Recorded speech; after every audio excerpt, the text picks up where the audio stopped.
Support కోసమని వీళ్ళు అక్కడికి వెళ్ళి గ్రామాలను తిరిగి ప్రజలతో కలిసి మాట్లాడి మేము అధికారంలోకి వస్తే ఫార్మాసిటీని రద్దు చేస్తాం, మీ భూములు మీరే తీసుకోవచ్చు, హాయిగా వ్యవసాయం చేసుకోవచ్చు అని చెప్పింది. కానీ వీళ్ళు అధికారంలోకి వచ్చిన తర్వాత మళ్ళీ ఫార్మాసిటీని రద్దు చేశారు. కానీ అక్కడ ఫ్యూచర్ సిటీ అని దానికి మళ్ళీ ఇప్పుడు కేంద్ర ప్రభుత్వంతో కొంచెం బాగుండాలని భారత్ ఫ్యూచర్ సిటీ అని ఒకటి పెట్టి దాన్ని అభివృద్ధి చేయాలని దాన్ని రకరకాల ఇండస్ట్రియల్ జోన్స్ అని, ఏదో మన హెల్త్ జోన్ అని, అన్నమల్ల ఫార్మా జోన్ అని రకరకాల యూనిట్లు పెట్టి దాన్ని అభివృద్ధి చేయాలని ప్రపంచవ్యాప్తంగా ప్రచారం జరుగుతుంది. ఆయన ఎక్కడికి వెళ్ళినా కూడా, రేవంత్ రెడ్డి గారు ఎక్కడికి వెళ్ళినా, డావోస్కి వెళ్ళిండు, ఎకనామిక్ ఫోరం ఎక్కడ వెళ్ళినా కూడా ఇదే మాట్లాడిండు. ఇవాళ మొత్తం ఆంధ్రప్రదేశ్లో బ్యానర్ హెడ్లైన్ ఉంది, ఆ ఫ్యూచర్ సిటీ. అంటే ఈ ఫ్యూచర్ సిటీ అనేది భారతదేశానికి తలమానికంగా ఉంటుంది, న్యూయార్క్ సిటీ లాగా ఉంటుంది, అట్లాగే ఏదో ప్రపంచంలో గొప్ప సిటీ లాగా ఉంటుంది చెప్తున్నాడు. కానీ అక్కడ ఉండే గ్రామాలు దాదాపు 600 గ్రామాలు, మొత్తం సిటీ అయితే 600 గ్రామాలు, మేము చూసింది ఒక 16 గ్రామాలు. ఈ 600 గ్రామాలు నాశనం అయిపోతాయి. సో ప్రజలు ఏమనుకుంటున్నారు అని తెలుసుకోవడానికి మేము అక్కడ జ్యూరీ పెట్టినాం. దాంట్లో ప్రజలందరూ వ్యతిరేకిస్తున్నారు, చాలా అన్యాయంగా ఉంది.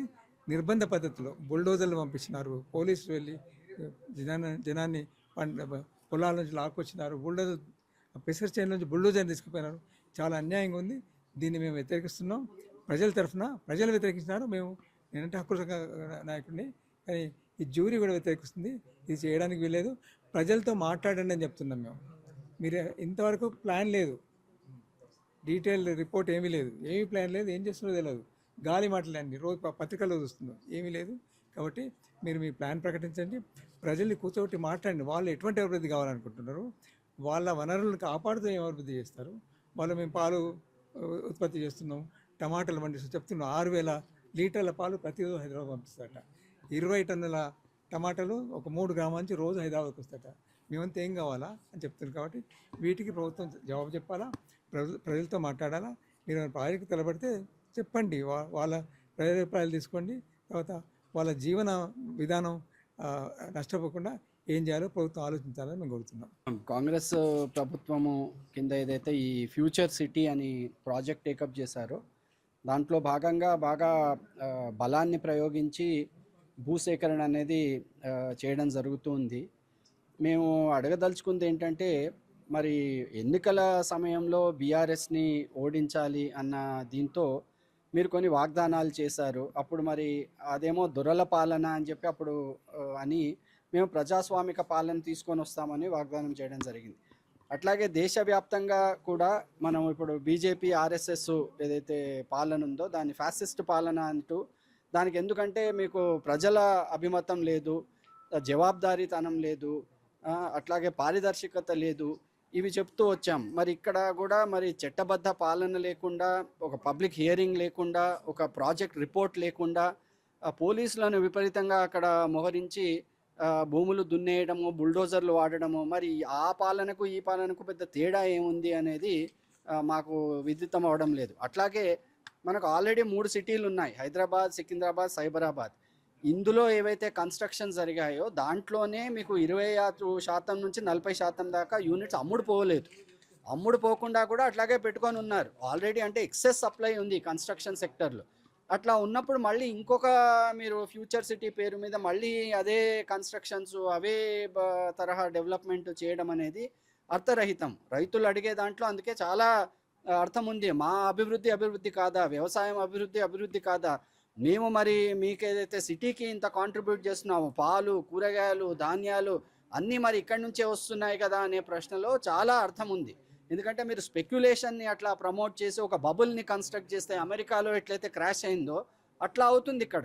అట్లా కాకుండా మీరు ప్రజలను ఏదైతే ఉత్పత్తి రంగం ఉందో ఉత్పత్తి రంగాన్ని ప్రమోట్ చేసి రియల్ ఎకానమీని మీరు అభివృద్ధి చేయాలి. కానీ ఇట్లా ఈ ల్యాండ్ మార్కెట్ పట్టుకొని దానికి వాళ్ళ 1,00,000 రేపు 1,00,000 అదంతా అది అభివృద్ధి, నిలిచే అభివృద్ధి కాదు అది. కాబట్టి మీరు ఒకసారి మళ్ళీ దీన్ని ఆలోచించాలి, పునరాలోచించుకొని రైతులను ఈ విధంగా ఇంత దుఃఖానికి, ఇంత బాధకు గురి చేస్తే మీకే అది రాజకీయంగా కూడా చాలా నష్టము.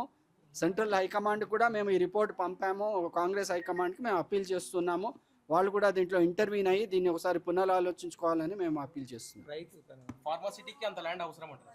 ఫార్మాసిటీ ఒరిజినల్గా మీరు ఫార్మాసిటీ మీరు చూసినట్టయితే లెక్కలో 6,000 ఎకరాలు వాళ్ళు అడిగారు. అది పెంచుతూ అదే రియల్ ఎస్టేట్ కాబట్టి మీకు రియల్ ఎస్టేట్లో ఎలా ఉంటుంది, దానికి అంత ఉండదు. మీకు దాని చుట్టుముట్టు ఉండేది కూడా భూమి ధర పెరుగుతుంది అనుకుంటే మళ్ళీ అది కూడా పట్టుకుంటారు. మళ్ళీ దాని చుట్టూ అది స్పిల్ ఓవర్ ఎఫెక్ట్స్ ఉంటాయి కదా. సో అట్లా అది పెరుగుతూ 30,000 ఎకరాల దాకా కూడా వాళ్ళు ఆలోచనలో ఉంది. ఇవాళ మనకు చెప్తుంది 12,000 ఎకరాలు 15,000 అని చెప్తున్నారు. బట్ అది పెరిగి అట్లా ఇక పెరుగుతూనే పోతుంది. నాకేం అంత ఉండదు అది. చెప్పండి ఏది మీ సమస్య ఏంటి? మేము ఫార్మా వ్యతిరేక పోరాట కమిటీ నుంచి మేము ఫార్మా సిటీ నుంచే వచ్చాము. మా భూములు బలవంతంగా గుంజుకుంటున్నారు ఈ ప్రభుత్వము. మొదట వాళ్ళు ప్రభుత్వానికి రాకముందు ఇచ్చిన హామీలను నిలబెట్టుకోవాలని మేము కోరుతున్నాము. ముందుగా మేము ఫార్మా సిటీని రద్దు చేసాము. 31 జీవోని ఇంతవరకు రద్దు చేయలేదు. పేపర్లనేమో రద్దు చేసినామని, మన ప్రజలనేమో రద్దు చేసినామని చెప్తున్నారు. కోర్టులనేమో 30 ఫార్మా సిటీని రద్దు చేయలేదని అక్కడ వాళ్ళు అప్పీల్ చేస్తున్నారు. మమ్మల్ని చాలా ఇబ్బంది పెడుతున్నారు. కానీ 500 ఎకరాలకు ఒక కంటైనర్ వేసి అక్కడ సీసీ కెమెరాలను పెట్టి ఎక్కడ ఎలాంటి పని చేయకుండా చాలా ఇబ్బందులకు గురి చేస్తున్నారు. కన్సల్ట్ ఇయ్యని భూములను కూడా వాళ్ళు బుల్డోజర్లను పెట్టి సాఫ్ చేయడం జరిగింది. ఇప్పుడు ఏమైనా పని చేస్తుంటే చేసుకొని ఇస్తలేరు. స్టే ఉన్నాను కూడా దాన్ని నిరాకరించి దాన్ని యాక్సెప్ట్ చేయకుండా పోలీసు బలగాలను పెట్టి అక్కడ సీసీ కెమెరాలను పెట్టి ఎక్కడ ఏం పని చేస్తున్నది, ఎప్పుడు ఏం జరుగుతుంది కూడా దాన్ని పోలీసులు నిఘా పెట్టినారు. రైతులను చాలా ఇబ్బందులను చేస్తున్నారు. మా ఒక కురిమిత గ్రామాలనే రోజుకు 700 లీటర్ల పాలు ప్రొడక్షన్ చేస్తారు. మా తాను ఒక 4 బులోరాలు కూరగాయలు వస్తాయి. మళ్ళీ మా తన ఒడ్లు వంతాయి, కందులు వంతాయి, ప్రతి ఒక్కటి వంతది. కానీ వీళ్ళు మమ్మల్ని చాలా ఇబ్బందులకు గురి చేస్తారు. మా 3 ఊళ్ళ ఎంత భూమి ఉందో మా ఒక్క ఊళ్ళనే 1012 ఎకరాల భూమి కోర్టు స్టేలో ఉన్నది. తీసుకోవద్దని రైతుల పక్షాన కూడా కోర్టు ఉత్తర్వులు ఇచ్చినప్పటికీ ఈ ఉత్తర్వులను లెక్క చేయకుండా పోలీసులు బేఖారత చేసి మమ్మల్ని ఇబ్బందులకు గురి చేసి పోలీస్ బలగాలను పెట్టి మమ్మల్ని ఇబ్బంది చేసి మా భూములను గుంజుకోవడానికి ప్రయత్నం చేస్తుంది. ఈ ప్రభుత్వం వెంటనే కూలిపోవడానికి కూడా దగ్గరికి వస్తున్నది. ఈ ఫ్యూచర్ సిటీ ఉన్న భూములన్నీ గుంజుకొని ఫార్మా సిటీ పెడతామంటే ఈ కాలుష్యరహితమైన కంపెనీలను పెట్టి జనాలను చంపనీకే వీళ్ళు ఈ కంపెనీలు పెడతాము. భూకామాంతకులు తయారయ్యారు. ఈ రెడ్డి రాజులే మొత్తం రెడ్డి రాజులే అయ్యారు వీళ్ళు. ఇంతకుముందు ఎల్మర్ రాజులు ఉన్నారు, ఇప్పుడు రెడ్డి రాజులు. మాది కూడా మా భూమి ఉన్నది. మాకు రెడ్డి రాజులే వెళ్ళి భూమి తీసుకుంటామని వస్తారు. మా అన్న ఇయ్యమని వాళ్ళ తానికి వస్తారు, నా తానికి వస్తలేరు. నేను ఇయ్యనని చెప్పినా వీళ్ళదంతా భూకామాంతకులే తయారయ్యారు. బీదలకు ఎవరికి భూములు లేకుండా మొత్తము కార్పొరేట్ వాళ్ళకు అంటగట్టడానికి ప్రయత్నం చేస్తున్నా. ఈ కాంగ్రెస్ ప్రభుత్వం ఎంతనే కూలిపోతుంది. లేకపోతే వీళ్ళు విరమించుకోకపోతే వీళ్ళు ఉండనే ఉండారని చెప్తారు.